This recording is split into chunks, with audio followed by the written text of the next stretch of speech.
जय हिंद दोस्तों। तो इसी लेसन को आज आगे बढ़ाते हुए आज हम जानेंगे लगभग अपने 2-3 वीडियो में लेसन कंप्लीट हो जाएगा, ठीक है ना। तो आज अपने जानेंगे इसके अंदर अध्याय 5 जो कि अपना खनिज तथा ऊर्जा संसाधन चल रहा था। आज बच्चों जो हम इसके अंदर पढ़ेंगे वो पढ़ेंगे अधात्विक खनिजों के बारे में। किसके बारे में बच्चों? अधात्विक खनिज या चट्टानी खनिजों के बारे में थोड़ा जानेंगे। इसके अलावा अगर मैं बात करूं तो अपने ने इसके अंदर जो पिछले वीडियो के माध्यम से है उसके अंदर हमने धात्विक खनिजों के बारे में पढ़ा था, जिसके अंदर हमने लोह खनिज अलोह खनिजों के बारे में जाने थे। और आज इसी क्रम को आगे बढ़ाते हुए अपने अधात्विक खनिज जो अपने इस टॉपिक के अंदर है उसको अपने जानने की कोशिश करेंगे। तो बच्चों इसी टॉपिक को आगे बढ़ाते हुए अगर हम बात करें अधात्विक खनिजों की तो बच्चों इसके अंदर पहला आता है अभ्रक। क्या आता है? अभ्रक, जिसको माइका भी कहते हैं। और दूसरा है चूना पत्थर जो कि एक चट्टानी खनिज है, ये लाइमस्टोन। तो ये दोनों की दोनों बात करें तो बच्चों अधात्विक खनिजों में आते हैं। किसकी श्रेणी में आते हैं? अधात्विक खनिजों की श्रेणी में आते हैं। तो अभ्रक एक ऐसा खनिज है जो प्लेटों में पाया जाता है। अगर हम अभ्रक की बात करें बच्चों तो ये किस में पाया जाता है? प्लेटों के अंदर। यानी कहने का मतलब क्या है? पत्रों में पाया जाता है। पत्र, पत्रण का मतलब यहाँ है परतों में, पत्रण या परतदार। तो परतदार खनिज है ये अभ्रक। अभ्रक कैसा एक परतदार खनिज है। अगर हम बात करें तो इसका चादरों में विपाटन आसानी से हो सकता है और ये परतें इतनी महीन होती है कि कुछ ही सेंटीमीटर में इसकी हजारों परतें आ जाती है। यानी कहने का मतलब क्या है? अभ्रक की जो लेयर है ना, ये जो कुछ ही सेंटीमीटर के अंदर क्या है, हजारों परतें क्या आ जाती है। इसके अलावा ये कह रहे हैं कि इसकी 1000 परतें कुछ ही सेंटीमीटर में ऊंचाई में समाहित हो सकती है। अभ्रक पारदर्शी काले रंग में भी हो सकता है, हरे में भी हो सकता है, लाल, पीले अथवा भूरे रंग का भी हो सकता है। तो जो अभ्रक जो है बच्चों वो विभिन्न प्रकार में या रंगों में इसमें हो सकता है। अगर हम बात करें तो ये सर्वोच्च पैरा विद्युत, ये विद्युत उद्योगों के लिए जो इलेक्ट्रिक जो इंडस्ट्रीज है बच्चों उसके लिए क्या महत्वपूर्ण पदार्थ माना जाता है, खनिज माना जाता है। कौन से उद्योग के लिए? विद्युत उद्योग। तो अगर इसकी सर्वोच्च पैरा विद्युत ऊर्जा, ह्रास का निम्न गुणांक और विश्ववाहन और गुण और उच्च वोल्टेज की प्रतिरोधक के कारण, यानी उच्च वोल्टेज धारण क्षमता के कारण इसका जो ज्यादातर उपयोग होता है वो होता है विद्युत उद्योगों में। तो अभ्रक का ज्यादातर उपयोग कहाँ होता है बच्चों? विद्युत उपयोग उद्योग। कौन सी जगह? विद्युत उद्योगों में होता है। एक मिनट थोड़ा। तो इसका ज्यादातर उपयोग कहाँ हो रहा है? विद्युत उद्योगों में, क्योंकि ये विद्युत का कुचालक होता है। क्या होता है बच्चों? कुचालक होता है। विद्युत इसमें प्रवाहित नहीं हो सकती। और इसके अलावा अगर बात करें तो अभ्रक, अभ्रक ज्यादातर कहाँ पाए जाते हैं? देखो बच्चों, अगर हम बात करें भारत के अंदर अभ्रक, भारत में अभ्रक, तो भारत में जो ज्यादातर अभ्रक है बच्चों वो छोटा नागपुर। कहां पर? छोटा नागपुर। ये कहां पर है? झारखंड। इसके अलावा झारखंड में हमने और क्या देखा था बच्चों अगर आपको याद हो तो? एक तो हमने इसके अंदर देखा था सिंहभूम, सिंहभूम। इसके अलावा हमने देखा था गुआ। इसके अलावा हमने देखा था नोवा मंडी। तो ये सारे सारे कहा है? झारखंड। इसके अलावा जरिया है, बोकारो है, ये भी झारखंड में आते हैं। आगे अपने वो मिल जाएंगे, ठीक है। इसके अलावा एक छोटा नागपुर, अगर प्रॉपर्ली पूछे नागपुर कहाँ है बच्चों तो याद रखना ये है महाराष्ट्र। तो कंफ्यूज मत होना, छोटा नागपुर आए तो झारखंड और नागपुर आए तो महाराष्ट्र करना। आपको समझ आई ना कहानी? छोटा नागपुर आए तो कहा? झारखंड, और नागपुर पूछे तो महाराष्ट्र। तो अगर बात करें भारत में जो अभ्रक है वो ज्यादातर अपने छोटा नागपुर झारखंड राज्य में पाया जाता है। इसके अलावा अगर बात करें राजस्थान में अजमेर वाले साइड में मिल जाता है अपने को देखने को, तो राजस्थान के अजमेर के अंदर, इसके अलावा झारखंड के अंदर कोडरमा, गया, हजीराबाद जो अपने बिहार साइड इलाका आ गया वहां पर भी पाया जाता है। और आंध्र प्रदेश की नेल्लोर अभ्रक पेटी देश की महत्वपूर्ण उत्पादक पेटी। आंध्र प्रदेश के अंदर नेल्लोर, नेल्लोर कहां पर है? एपी के अंदर। तो यहां पर भी क्या बच्चों अभ्रक निकाला जाता है। तो देखिए अभ्रक के बारे में अपना क्या बना कि अभ्रक एक अधात्विक खनिज है जो कि भाई विभिन्न प्लेटों, पत्र या परतदार खनिज है। इसकी हजारों जो परतें हैं वो कुछ ही सेंटीमीटर में पाई जाती है। ये विद्युत का कुचालक होने के साथ साथ अगर बात करें तो पैरा विद्युत शक्ति को ऊर्जा को हार्स सर्वोच्च इसमें गुणांक होते हैं, इस कारण इसका विद्युत उपयोगों में क्या होता है, उपयोग होता है। अगर भारत में हम बात करें अभ्रक के क्षेत्र, तो भाई कहाँ पर है ये अपने जो झारखंड के अंदर छोटा नागपुर वगैरह, गया जो बिहार वगैरह, हजीराबाद यहाँ पर। और इसके अलावा अगर बात करें तो नेलोर महत्वपूर्ण अभ्रक पेटी है, और सीएम, और ये अपने को नाम याद करने हैं, ठीक है। तो ये अपने अभ्रक के बारे में, ठीक है। अगला अपना है चूना पत्थर, मैं थोड़ा इसको मिटा देता हूँ।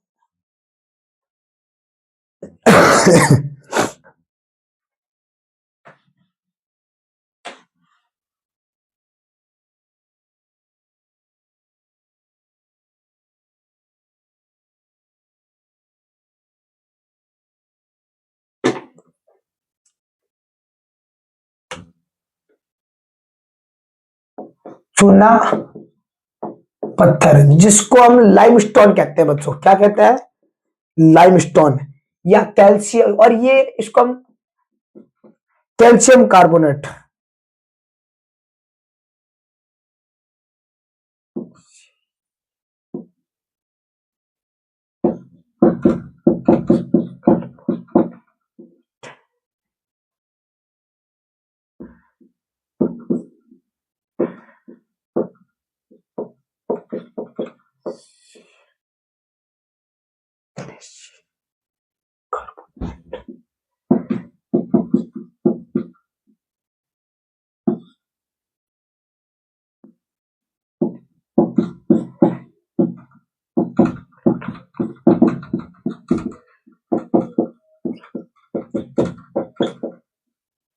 तो ये भाई चूना पत्थर जिसको हम लाइमस्टोन कहते हैं, अगर हम बात करें बच्चों तो कैल्शियम कार्बोनेट यानी CaCO3 तथा मैग्नीशियम कार्बोनेट MgCO3 चट्टानों से प्राप्त होता है। यानी जो कैल्शियम कार्बोनेट है ये भाई अपने को चूना पत्थर अगर बात करें तो कैल्शियम की चट्टान है, कैल्शियम कार्बोनेट और मैग्नीशियम कार्बोनेट की चट्टानों से प्राप्त होता है, ठीक है। और यह अत्यधिक अवसादी चट्टानों में पाया जाता है, कौन सी, अवसादी चट्टानों में। इसके अलावा ये कहा है बच्चों, अवसादी चट्टानों में। अगर हम बात करें चूना पत्थर की, तो ये एक महत्वपूर्ण कच्चा माल है, क्या है बच्चों, कच्चा माल। किसके लिए है ये, सीमेंट उद्योग,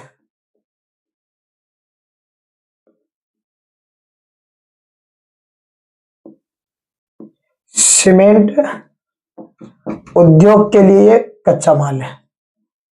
तो बच्चों सीमेंट उद्योग के लिए क्या है, कच्चा माल है। और इसके अलावा लोह प्रगलन में भी इसका क्या आता है, उपयोग आता है। और खनन को घातक उद्योग बनने से रोकने के लिए कुछ सुरक्षा और विनिमय की क्या पर्यावरण के कानून वगैरह ये क्रियान्वयन या लागू करने होंगे। अब हम पढ़ेंगे बच्चों खनन के जोखिम या खतरे।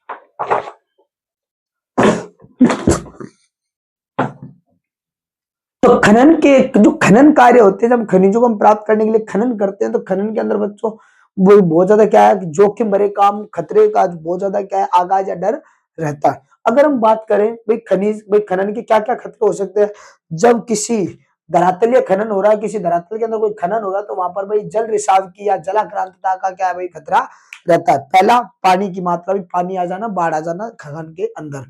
दूसरा, भाई अगर कोई अचानक से आग लग जाए, कोई ज्वलनशील वहां गैस निकल जाए, तो उस कारण क्या है बच्चों, यहाँ पर आग का भी खतरा हमेशा बना रहता है। तीसरे की अगर बात करें तो भाई भूमिगत खनन के अंदर जो जहरीली गैस है उनका रिसाव का भी बच्चों क्या रहता है, डर रखता है।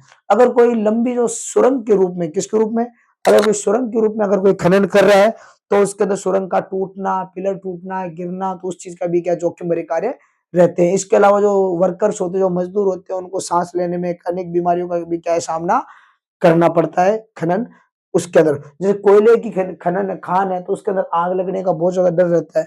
तो बच्चों मिट्टी का गिरना, टूटना अचानक से, तो ये भी तो ध्यान रखना। खनन के जोखिम खतरे क्या क्या है, एक तो आग, पानी, जहरीली गैस, कोई अगर भूमिगत कोई संकीर्ण सुरंग के रूप में करे तो सुरंग का टूटना, इसके अलावा सांस संबंधी कार्य कर देना, और इसके अलावा अगर कोई बीमारियों का वगैरह हो तो ये कटने, और अंधेरा रहता है एनी टाइम खनिज सुरंग के रूप में, खनिज जो सुरंग के रूप में खनन होता है उसके अंदर, तो ये सारे जोखिम भरे कार्य आप कर सकते हो। तो थोड़ा सा इसको अच्छे से देख लेना, ठीक है ना बच्चों। अब अगला है कि खनिजों का संरक्षण। खनिजों का संरक्षण,